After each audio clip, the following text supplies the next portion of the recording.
On commence avec Donald Trump. Le week-end, ça lui a fait du bien, Stéphanie Villers. Comment il faut prendre? Parce que c'est toujours compliqué. Il annonce vendredi 50%. Alors on se dit, ouais, c'est bon, on a déjà fait le coup. Mais quand on voit les marchés qui bougent, on se dit, il faut quand même suivre ce qu'il dit.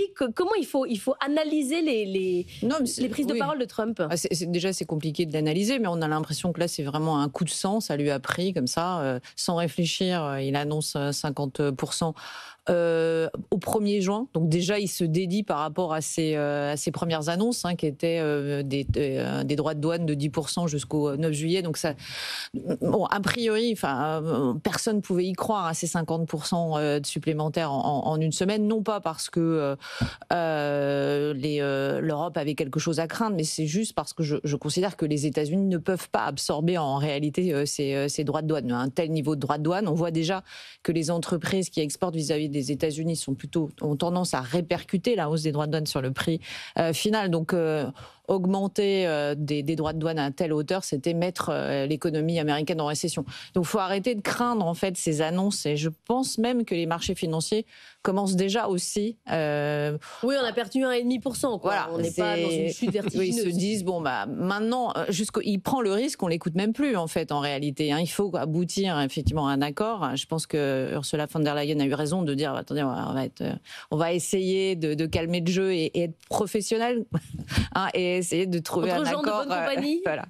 Mais il y a un sujet quand même sur la méthode. François Eckel, il y avait Bernard Arnault critiquait l'Europe en disant on n'utilise pas la bonne méthode, on devrait faire comme les Anglais finalement et se coucher en partie parce qu'on n'a pas les cartes en main. C'est quoi la bonne méthode la bonne méthode, moi je vois pas comment on peut trouver un deal avec quelqu'un qui change d'avis tous les 3 jours, qui dit n'importe quoi et qui ne connaît que l'épreuve de force. Même si on trouvait un deal comme les Britanniques, etc., on peut très bien imaginer que un mois après, ils reviennent en disant le deal n'a pas été accepté, n'a pas été respecté, pardon, donc je reprends, je rajoute 10 points, 20 points de droits de douane, etc.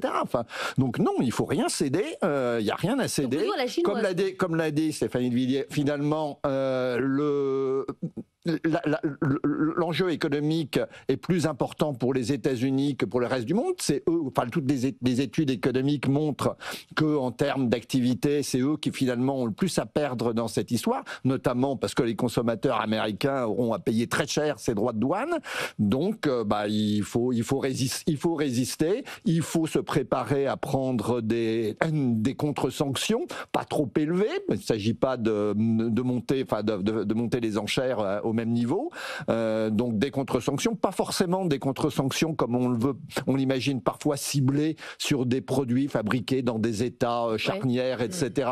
Parce que au moins jusqu'à présent, de leur côté, les Américains se contentent de mettre des droits de douane sur l'ensemble des produits européens de manière un peu indiscriminée. Si on commence à jouer ce genre de jeu, eux, ils sont capables aussi de mettre des droits de douane particulièrement élevés sur des produits français, allemands. Voilà. Donc à ce jeu-là, nous on risque d'être mal parce qu'on est divisé.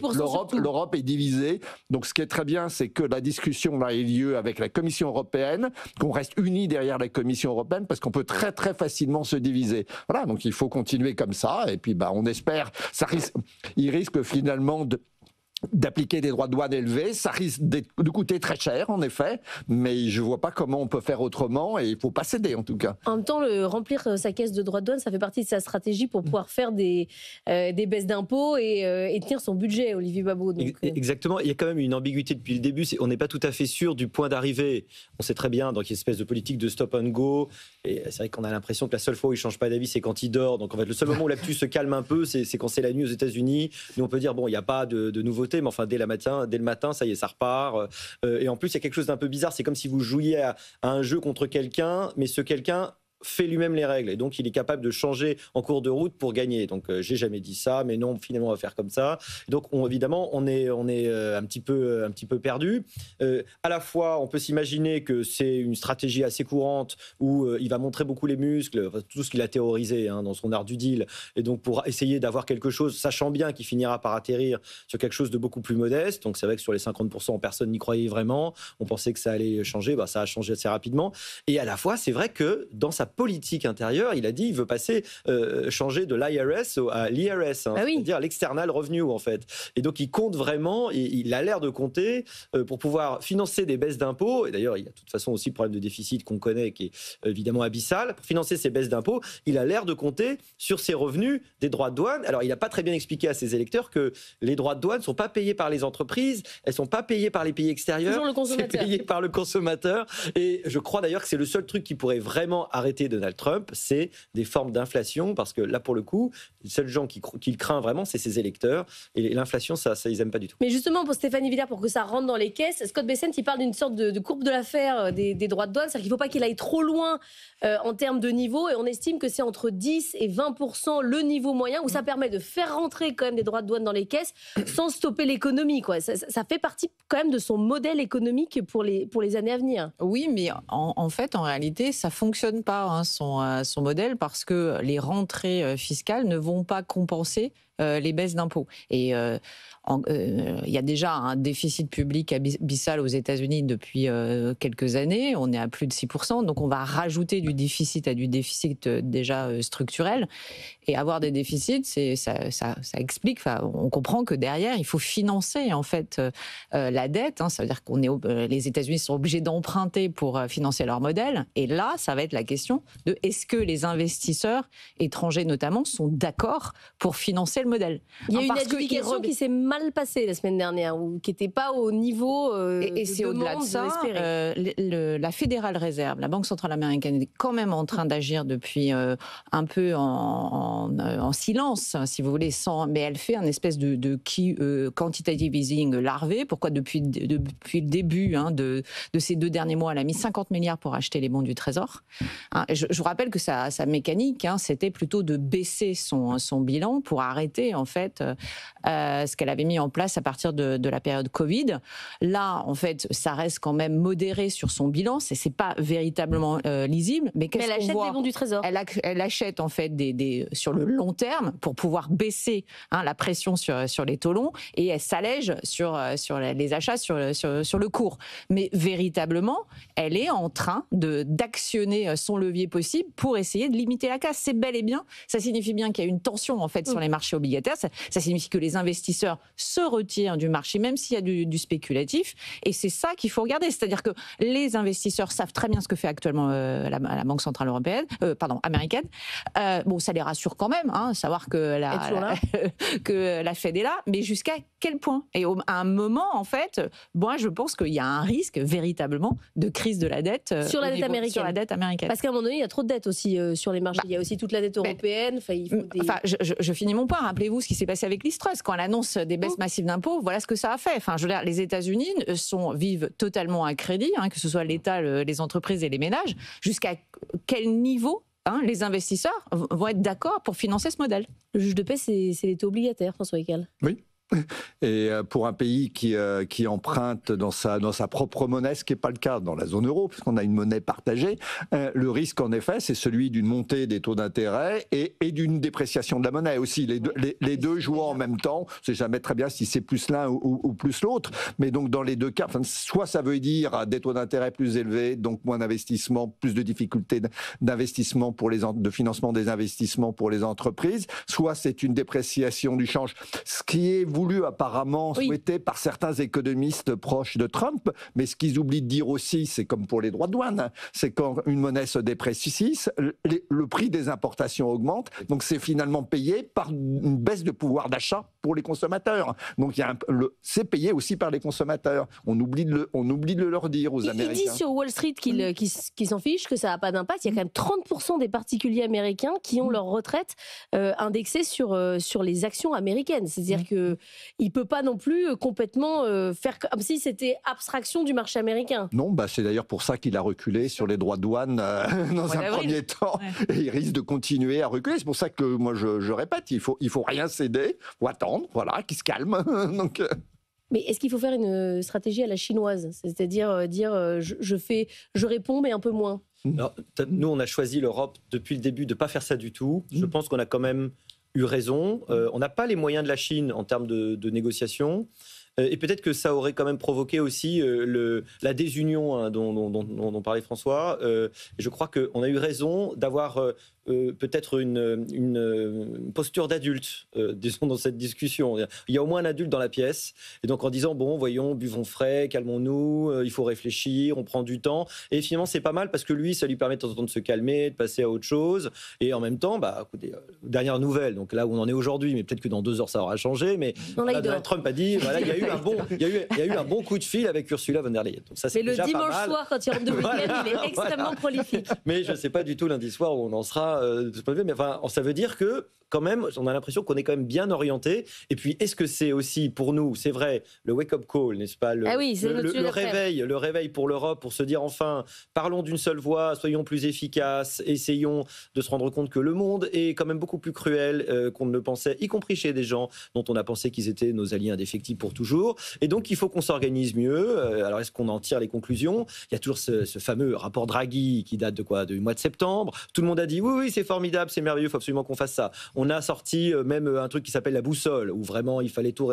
réformer. Et ben, il y a dans l'Europe aussi. Voilà, le temps n'a pas la même valeur. C'est un peu comme l'université, on a beaucoup plus de temps, on est dans le temps long. Et malheureusement, le temps long, on n'est pas tout à fait sûr qu'on l'ait pour les réformes. Il faudrait réformer très très rapidement, sortir de la bureaucratie très rapidement, s'organiser pour plus de compétitivité, investir. Malheureusement, on n'est pas tout à fait encore dans ce tempo. Il y a un sujet de vitesse quand même dans l'Union européenne qui est fondamental, Stéphanie. Oui, mais bon, moi je suis assez confiante parce que rappelez-vous, au moment du Covid, c'est ce qui s'est passé pour l'histoire des vaccins. Au moment où on est capable de se réveiller et d'un coup on se met en ordre de marche. Et les entreprises. Mais c'est quand du coup le réveil? Parce que là, on y est quand même. En fait, je pense que ça sera grâce à Trump. En fait, plus Trump arrivera. Vous êtes comme avec les patrons européens là. 60% des dirigeants sont convaincus que Bruxelles va prendre les choses en main. Ils étaient 30% avant que Trump arrive au pouvoir. Dès que Trump en fait s'adoucit, tout le monde en fait essaye de reprendre le modèle d'avant. En fait, en disant bon ok, comme ça rien ne va changer, on va être. Mais en fait, on a intérêt à ce qu'il soit pushy. Absolument. Je pense que plus il sera erratique dans ses décisions et incompréhensible dans son objectif, eh bien, je pense que l'Union européenne va voir tous ses avantages. Enfin, on est quand même une zone de libre-échange stable, avec une monnaie stable, avec un vrai potentiel. Et je rappelle quand même qu'on avait créé l'Union européenne pour ça. C'est-à-dire on avait créé une zone de libre-échange pour développer notre commerce intra-zone. Bon, c'est vrai que déjà, 60% de nos exportations sont intra-européennes, mais il s'agirait encore de développer en fait cette mécanique et que ce modèle en fait infuse en Allemagne. Et parce que je rappelle que l'Allemagne avait tendance plutôt à exporter en dehors des frontières européennes. Je pense qu'aujourd'hui, tout l'intérêt, et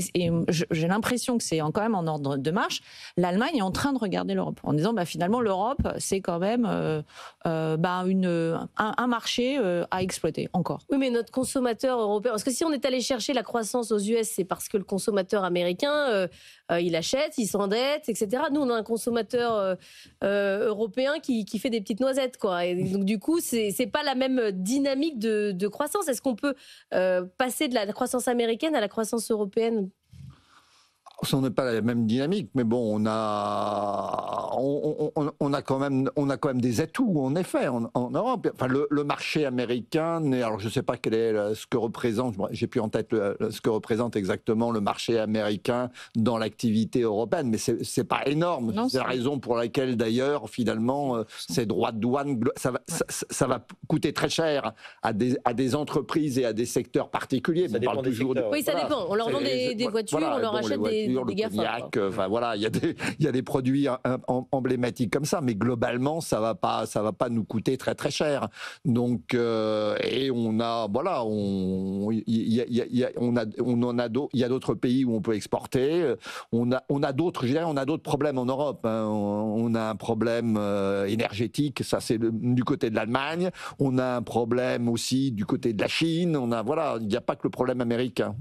On a un problème d'union des marchés de capitaux, on a un problème énergétique, c'est ça nos sujets de compétitivité. Oui. Mais après, on a des secteurs entiers, on cherche à sauver l'acier européen. Est-ce que ça sert à quelque chose? Enfin, j'ai reçu Valourec la semaine dernière, de l'acier européen, on n'achète pas. Donc, Oui, mais c'est la vraie question qui se pose face à la désindustrialisation depuis quasiment les années 80. C'est que à quel prix peut-on imaginer être compétitif avec des endroits qui ont des exigences sociales et environnementales absolument différentes?